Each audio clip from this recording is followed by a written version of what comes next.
Hello, welcome back. Last time I did sequence sorter and had to invent some new video production techniques because of how long it took me, but I had a great time despite it taking a very long time to get this done. So this was fun. I've heard this is the most notorious of at least this set of puzzles. I'm kind of tempted to... let me just take a super quick peek ahead. I want to know what TIS-100 is before I take on the final normal puzzle. Okay, while this has not explained what it is, it at least shows me there are more puzzles that appear to be of the same format as this. So I will just leave that for now and do storage image decoder. Okay, oh boy. Target is that. Read a length value from in, read a color value from in, draw a line of that length and color, wrapping when the edge of the image is reached. Okay. It just automatically does that, doesn't it? Okay, so image module. Remind me one more time how you work. Visualization module. Alright, so 0, 1, 2, 3, 4. So it's starting coordinates, color, and then terminator. Okay. Length and color and draw that much. Alright. So now remind me, does it just wrap at the edges?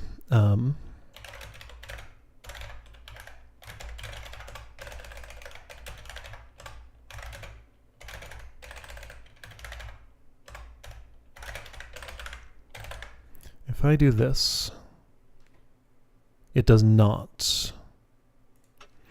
Okay, so I need to wrap manually. Oh, okay. So that's what's challenging about this. Got it. All right, so let's think of high-level overview here.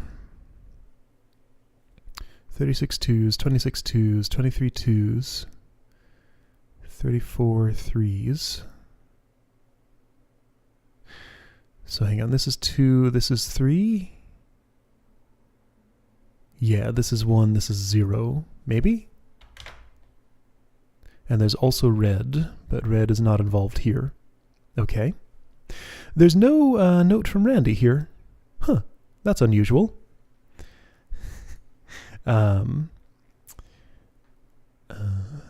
All right, so read two values. One of them is just basically the value that I repeat for the number of times that is, well, okay. So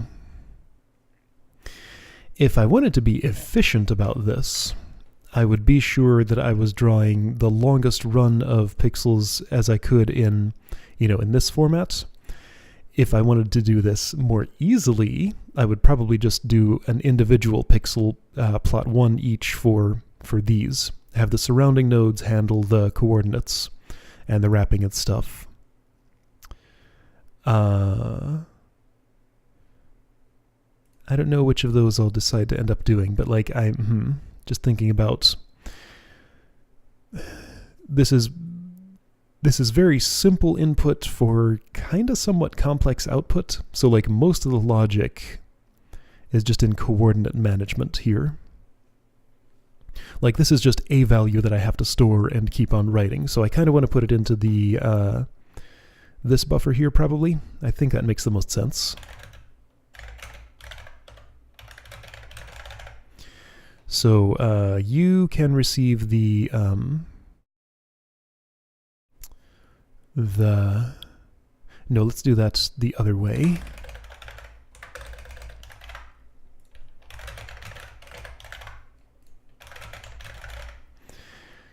So you will receive your color from here, and then just continually write it down there.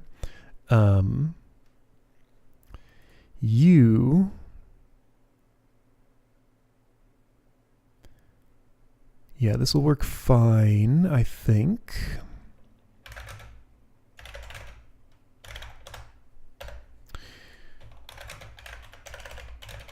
So I'm kind of imagining like two different flows of information here. The color value just flows in here. I have cut off these nodes. In case I need them, I guess I could go around, but I don't see myself needing all that much.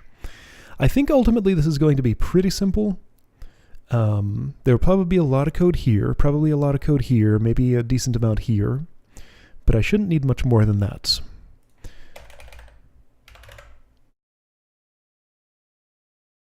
What am I doing? I'm not sure yet. Okay, so somebody needs to be so I've decided to make you responsible for holding on to the color value. Oh, hang on. No, something new has come to me here.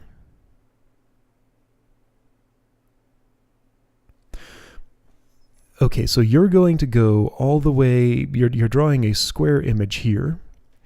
You know that you will be drawing, so all I really need to do is just have a loop that gives me the coordinates. All I have to do is change the color value at the appropriate time and just have this looping through all the pixels. That's much simpler than anything else. Okay, so alright, so this changes my approach completely. Let's ignore input for now and just write a looper that writes a color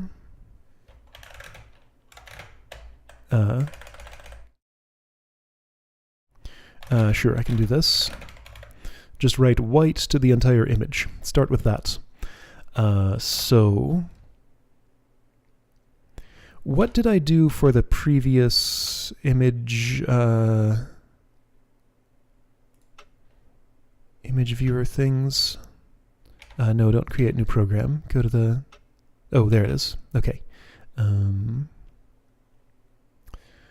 Loop for columns. Okay, I'm going to copy a bunch of this,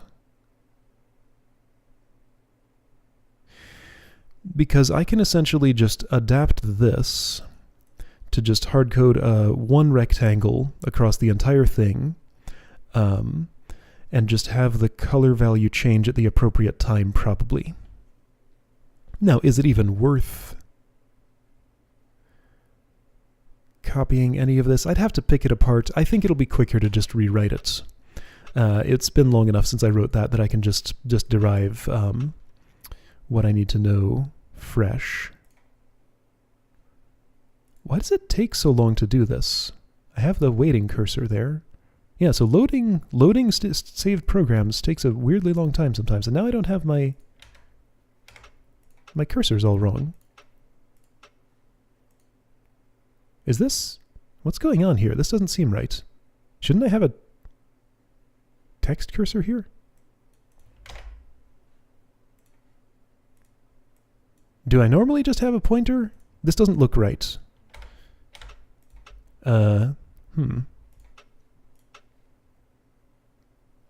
Everything's taking a weirdly long time to load.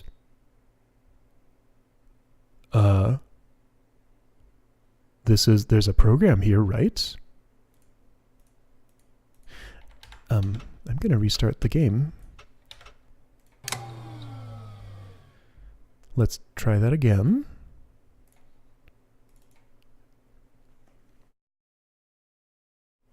And I guess show this startup sequence that I always have to skip over. It looks like this. Okay, now I'm here. That was quicker. I guess the cursor is always like this. It looks wrong to me, but okay. Well, let's not worry about that. Let me think for a moment about what I need to do to loop through rows and insert color values at the appropriate time. Alright, so I think what this is probably going to end up looking like is I'll always start each row with that.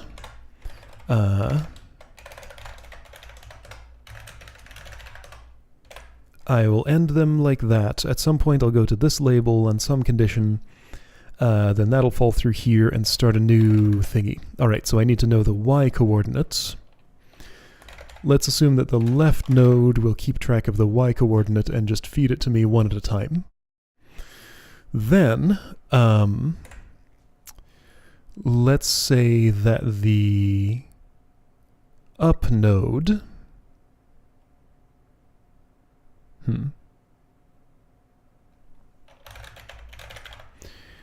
so the up node could have a sticky value that, well, okay, so hang on. So where's the looping logic? Who do I ask for instructions for what to do next? And how do they instruct you on what to do? I'm having one of those days when, like, I just don't quite have the clarity of thinking to be able to just see this whole thing in my head. Having to push through a bunch of fuzz to get to it. So this writes a color value, so you need to loop here at some point.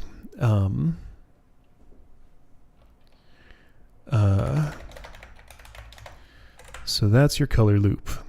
So here I need to evaluate whether to continue with the color loop or go to new row.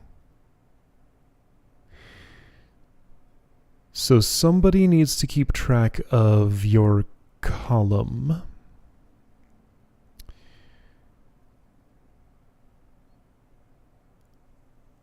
Well, not exactly.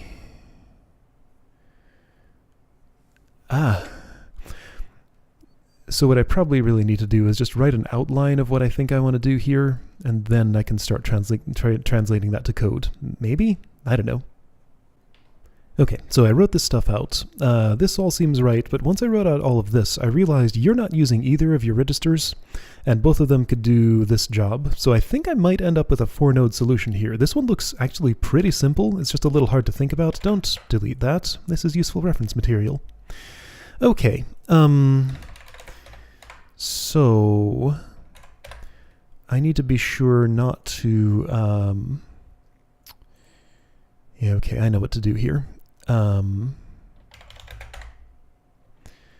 So you'll write a value, add 1, actually sub 1.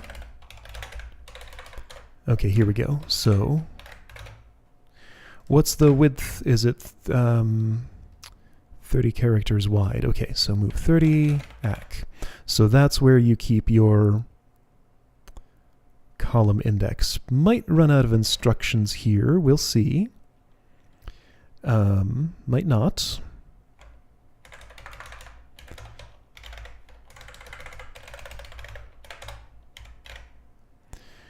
I really want to do this, then add 1. So that keeps track of the row.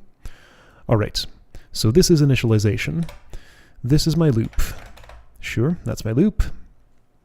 So this is loop row. Loop column. I'm sure I'll have to be abbreviating these shortly. I don't need this. Move up, down, sub 1.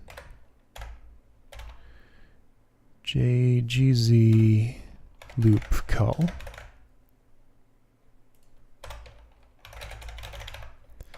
So let's see if this just fills the whole thing with white, or if it stops one column short, or something else. Let's see, the problem here was, it's not a problem at all. This will just initialize to 0. Nobody ever goes to loop row. Of course, they don't have to, because you just fall through there. Okay, so hang on, did I do this right? So this should just paint a bunch of white.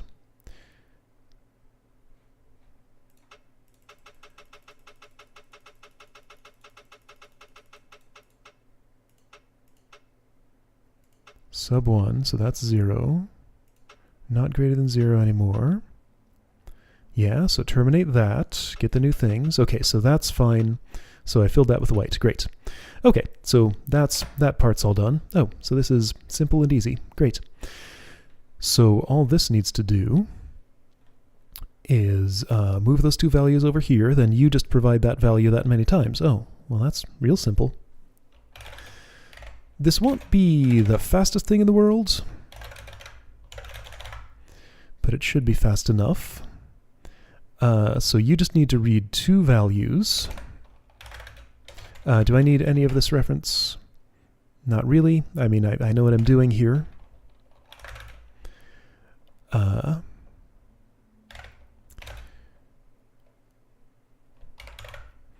Read two values.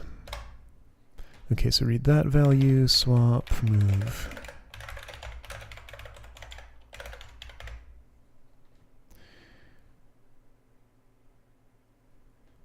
I think I can safely assume that it'll always be more than 0 of this color being painted. So I can probably just go ahead and write that value now. No, that'll mess me up. No, it's fine. So hang on. So I need to swap that and then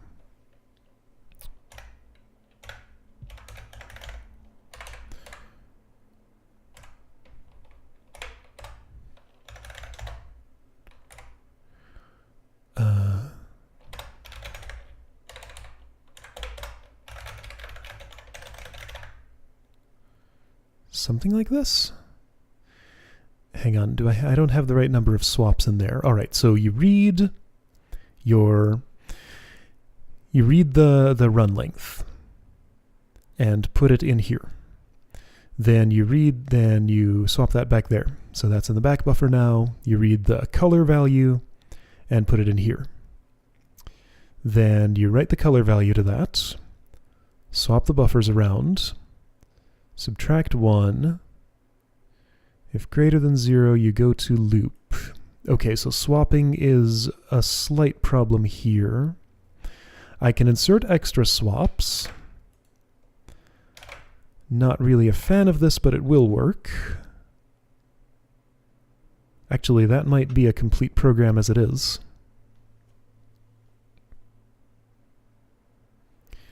Don't like the extra swaps. I could definitely find a way to optimize those out. But it looks like this is a complete program. Wow, what an incredibly simple solution. So while I let this complete, can I think of an easy way to optimize these out? I mean, I have to do the swapping if I want... I mean, I'd probably just involve another node, so I went for a not very many nodes solution. Okay, so I was right. The answer to this was extremely simple. It just was a little bit hard for me to think about for a moment. Anyway, so that seems fine. Okay, you're definitely painting correctly. Oh dear. Whoa, that was a face, I think. I kind of suspected something like that was going to happen. Okay, well, that happens.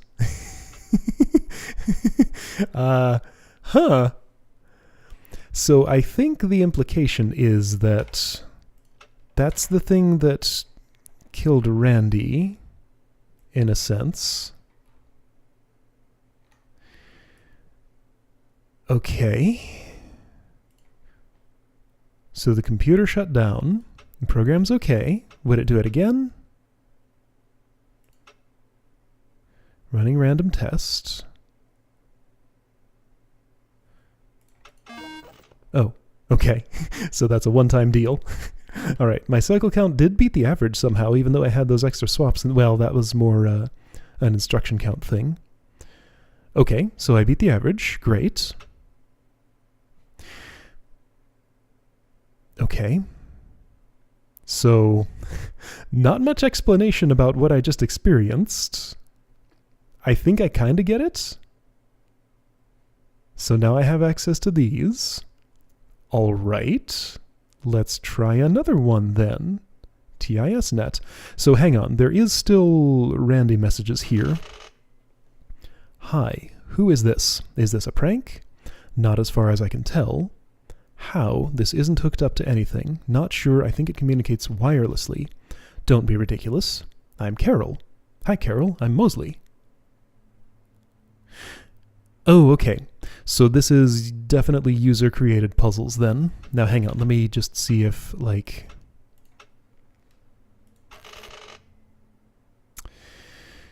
I'm gonna say user created puzzles, but author added dialogue. So this is probably Zach writing dialogue on top of puzzles that some like beta testers submitted or something like that.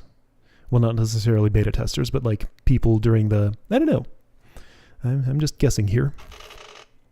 Okay. Sequence merger. Sequences are zero terminated. Read a sorted sequence from in.A. Read a sorted sequence from in.B. Merge into a sorted sequence and write it out. Really? So you want me to do sequence sorter, only even more complicated. This isn't going to happen today.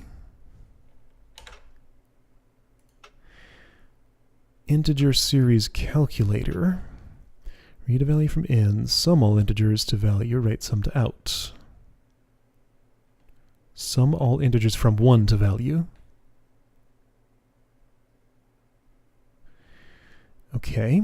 Anyway, where are you, Carol? North Carolina. Professor, Denmark, Copenhagen. All right. This one looks more reasonable. I can do this, probably. There's a communication failure here.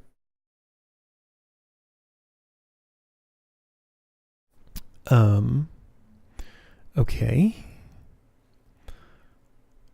So let's think this through a little bit. Should be very simple.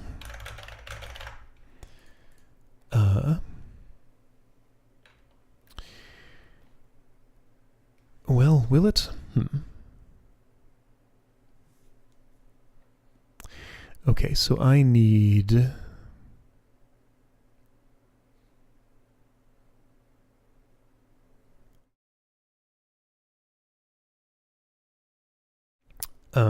something.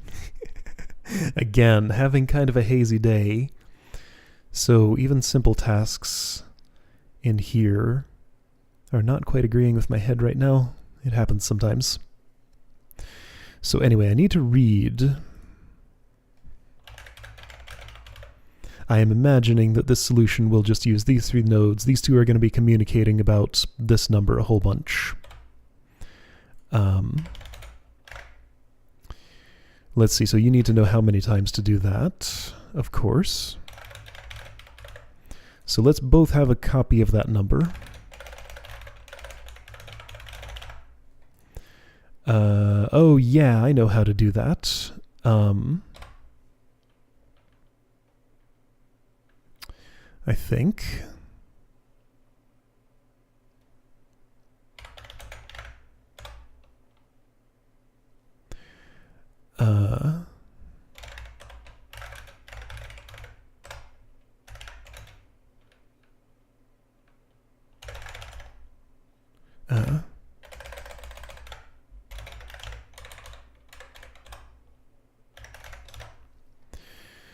So what I'm imagining here is that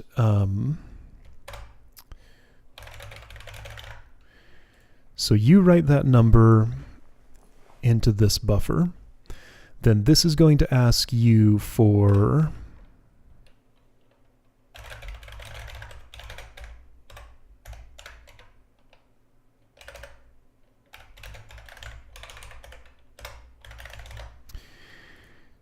so you're going to receive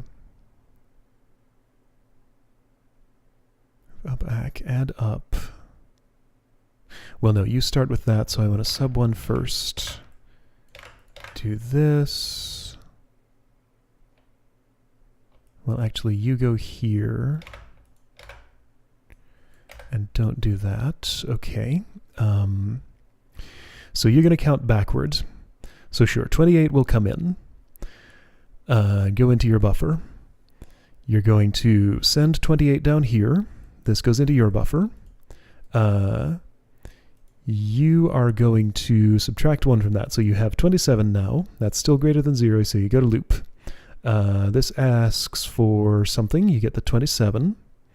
I definitely need another of these. So that's fine. Let's make it clear that that is a 0.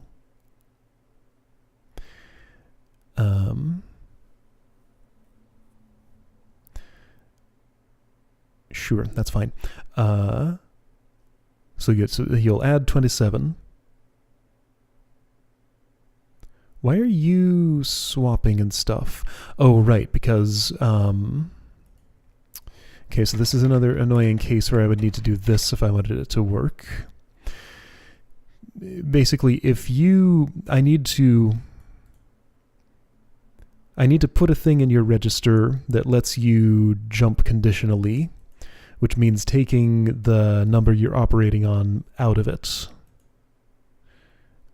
So yeah, these both just operate on your one main register, so I will have to swap if I want this to work. That's okay, I guess.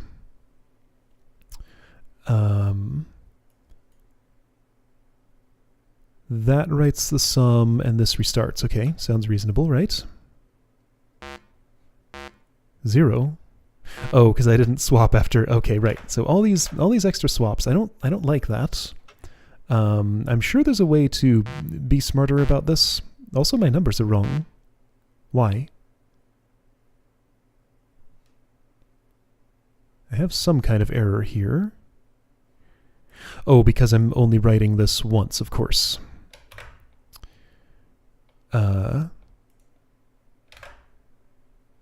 Wait, no, this is not... Okay, no, wait, I needed this.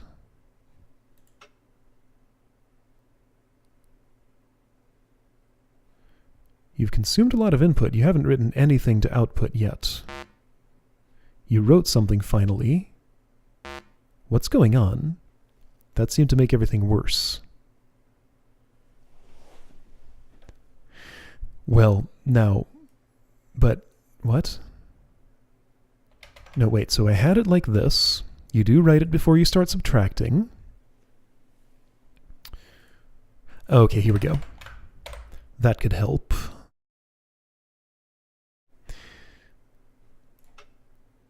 Because I wasn't adding the first value, or... No, it's still wrong.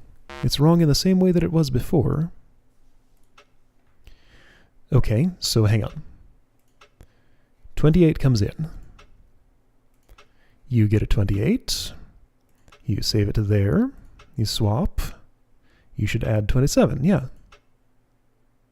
So now you have 55. Wait, why do I do this?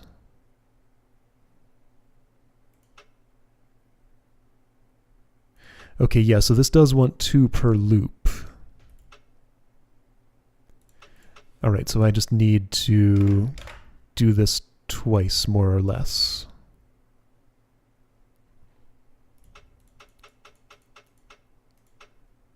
You're going to add 28 now. Okay, so if I'm doing that, then I do want to actually swap.